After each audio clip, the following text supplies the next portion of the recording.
સમાચારોમાં આગળ વધીશું। વાવ થરાદની દિયોદર તાલુકા પંચાયતમાં કોંગ્રેસનું શાસન। તો વાવ થરાદની દિયોદર તાલુકા પંચાયત કોંગ્રેસના ફાળે ગઈ છે। હાઈ વોલ્ટેજ ડ્રામા વચ્ચે કોંગ્રેસના પ્રમુખ અને ઉપપ્રમુખની વરણી। કોંગ્રેસને 12 અને ભાજપને 10 સભ્યોનું સમર્થન। તો દિયોદર તાલુકા પંચાયતના પ્રમુખ બન્યા છે પ્રભાતબા વાઘેલા, તો પાનાબેન ચાવડા બન્યા છે દિયોદર તાલુકા પંચાયતના ઉપપ્રમુખ।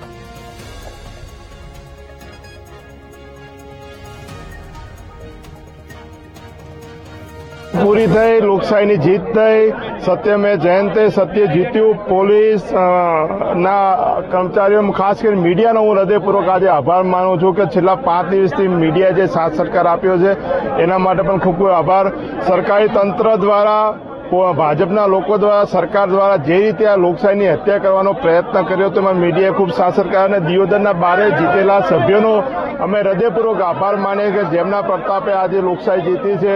लोभ, लालच, पैसो, नौकरी, डर, परिवारने दबावવાની कोशिश तेम छतां 12 सभ्यो मक्कमताथी कोंग्रेस पार्टीने जीताड़ी छे। खास करीने હું બેન કિંજલબેન ઠાકોરનો આભાર માનું છું કે આટલી બધી પીડા હતી તેમ છતાં એને લોકશાહી માટે કરીને લોકો જે વિશ્વાસ મૂક્યો હતો એના માટે કરીને આટલી પીડા સહન કરીને પણ આજે વોટ આપવા માટે આવી છે એટલે એનો પણ ખૂબ હૃદયપૂર્વક આભાર માનું છું। જીતની ઉમંગ તો કોઈ પણ વ્યક્તિને હોય, જ્યારે જેના પાર્ટી જીત થાય એટલે ઉમંગ તો હોય, પણ ઉમંગ નામ આપે તો હોય ખૂબ અભિમાન ના આવવું જોઈએ, માફમાં રહેવું સારું।